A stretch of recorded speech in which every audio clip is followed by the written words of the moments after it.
when I say that I mean our police chief and our fire chief, draft up literature as far as what our citizens can do to make their homes safer when it comes to fire prevention, what our citizens can do to make their houses safer around the holidays when it comes to break-ins and robberies.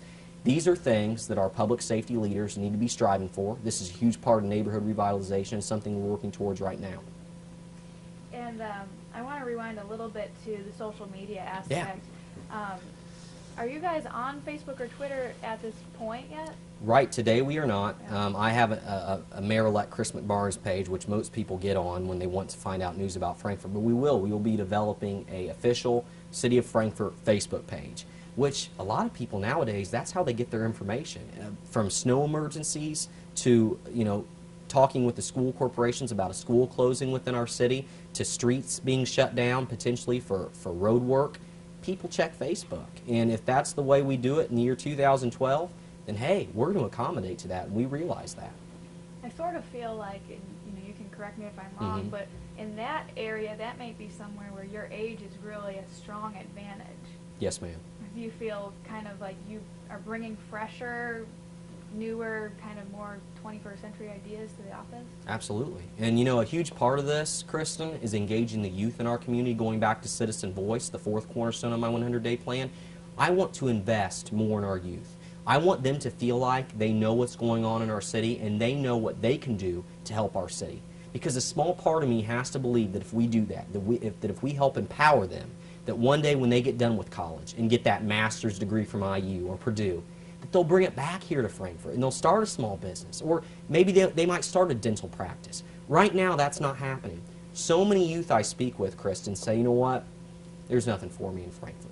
I don't want to come back. It's boring. There's too much of this, there's too little of that.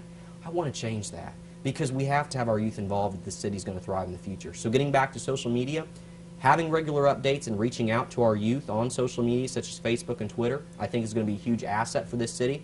And yes, my age does help in this avenue because I know how important it is. In college, that's how you got your information, email, social media. So we are going to do that, 110%. Definitely. Were you raised in Frankfort? Yes, born and raised in Frankfort. Yeah, the first home I was ever brought to is right here on Homewood Drive in Frankfort, Indiana. My father got a job here being the golf professional at our local country club and was there for a total of 18 years. My mother was a school nurse here in Frankfort. She's now down at St. Vincent's in Indianapolis, but she was a school nurse at Kiger Elementary School when it stood. So my parents were never involved in government. None of my family's political whatsoever when it comes to serving in local government, but they were always public servants. They'd always helped the public. We'd always been very involved in the faith-based community in our church. And I guess their legacy here in Frankfort's really, it's helped me get elected. People know what my family stands for as far as virtues and faith and honesty, and they know I bring that as well. So what my family's done here in Frankfort from a public service aspect has been huge, and I thank them for that. Couldn't have done it without them. Kind of on a similar note, I know that you won the election with a pretty strong margin, but either positive or negative, have you gotten any feedback from the community, anyone who's really got your back or anyone who maybe is doubting you? Sure.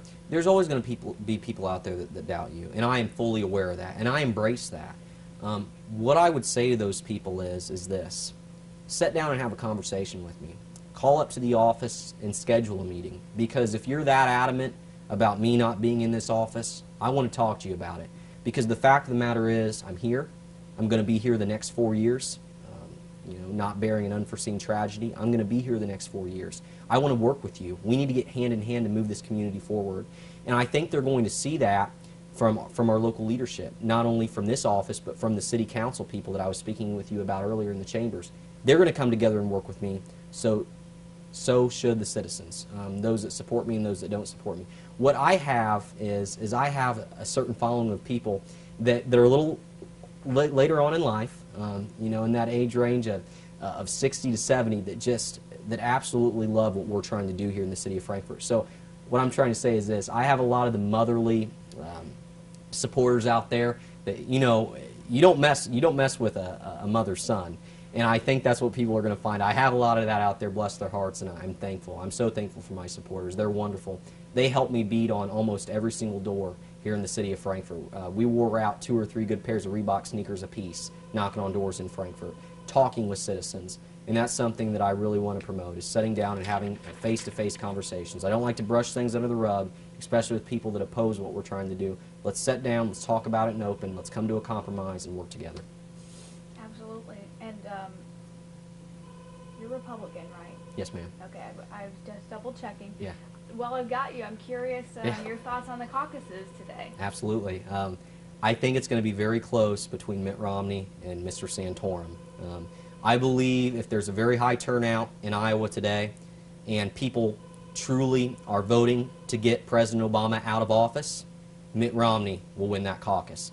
If people are going in and looking for social issues and looking for a candidate that makes their stomach feel good about things at the end of the day, I think Rick Santorum might have a great chance at winning that. We'll see. Do you think that the caucuses are as indicative of the actual candidate as they used to be? I think so. Just because of the fact of the amount of debates that go on nowadays, I think voters really get a good grasp on what the candidate stands for and what their platform is. Almost to the point of it's a little too much. As a voter, I'm sitting back right now and trying to take all this in and deciding who I'm going to support for the presidency and who I'm going to vote for next May here in the Indiana primary. But yes, I do. I think they're indicative. I was going to ask that next. I was curious if you had a pick yet. Yes. Right now, I will tell people that I'm leaning towards Mitt Romney right now. I believe in what Mr. Romney's trying to do. I believe in his stance on fiscal matters and fiscal responsibility. I think his personal life reflects that. But you know, I'm still open to change. I'm not set. I'm just like any other citizen right now, sitting back and listening to what these gentlemen have to say, and then I'm going to make an informed decision. Awesome. Is there anything else that you want to include today, or that you think it's important that we report in your first day in office? Sure. You know, you've asked so many great questions. I think we got to hit on everything. The biggest things were my 100-day plan that we're putting forth right now. I think you've answered them all, Kristen. Awesome. I really do. All right. Well, Okay. thank you. Thank you so much.